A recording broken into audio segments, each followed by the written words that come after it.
Hi hello ಎಲ್ಲರಿಗೂ. So ಬೆಳಗ್ಗೆನೆ ready ಆಗಿಬಿಟ್ಟೆ, ಆಚೆ ಹೋಗ್ಬೇಕಿತ್ತು ಅಂತ. ಡೌಗಳಲ್ಲ, ನಿಜವಾಗ್ಲೂ ನಾನು ಹಾಸ್ಪಿಟ್ಲ್ಗೆ ಹೋಗ್ಬೇಕಿತ್ತು. ಸೊ ಅದಕ್ಕೆ ರೆಡಿ ಆದೆ. ದುಡ್ಡು ಕಟ್ಟಿ ಕಟ್ಟಿ ಸಾಕಾಗಿದೆ ನನಗೆ. ಸೊ ಎಲ್ಲರೂ ಹೋದ್ರೆ ದುಡ್ಡು ಖರ್ಚು ಆಗೇ ಆಗುತ್ತಲ್ಲ. ಸೊ ನಾನು ಹೋಗಿದ್ದ ರೀಸನ್ ಏನು ಅಂತಂದರೆ, ತುಂಬ ಏರ್ ಫಾಲ್ ಆಗ್ತಿತ್ತು ಮತ್ತು ಹಾಗೆ ನನಗೆ 2-3 ವೀಕ್ಸಿಂದ ತುಂಬ ಅಂದರೆ ತುಂಬ ತಲೆನೋವು ಬರ್ತಿತ್ತು. ಅದರಿಂದ ನಂಗೆ ತುಂಬ ಟಯರ್ಡ್ ಆಗ್ತಿತ್ತು ಈವ್ನಿಂಗ್ ಆದರೆ. ಸೊ ಏನಕ್ಕೆ ಏನು ಪ್ರಾಬ್ಲಮ್ ಅಂತ ಕೇಳ ಅಂತ ಹೇಳಿ ಹೊರಟೆ.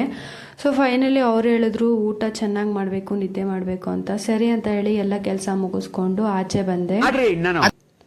ಆಚೆ ತುಂಬ ಬಿಸಿಲಿತ್ತು ಅಂತ ಹೇಳಿ ಮಜ್ಜಿಗೆ ಕುಡಿಯೋಣ ಅಂತ ಮಜ್ಜಿಗೆ ಇಸ್ಕೊಂಡೆ.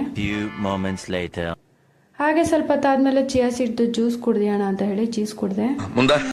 ಮುಂದೆ ನಾನು ಹೊರಟಿದ್ದೆ ಐ ಹಾಸ್ಪಿಟ್ಲಿಗೆ. ನೆನ್ನೆ ಹೋಗಿದ್ದಾಗ ಬರಕ್ಕೆ ಹೇಳಿದ್ರು ಮತ್ತೆ ಅಂತ ಹೇಳಿ ಹೊರಟೆ. ಹಾಗೆ ಸಂಜೆ ಗೋಬಿ ತರಕ್ಕೆ ಹೇಳಿದ್ರು ಅಂತ ಹೇಳಿ ಗೋಬಿ ತಗೊಬಂದೆ ಮನೆಗೆ.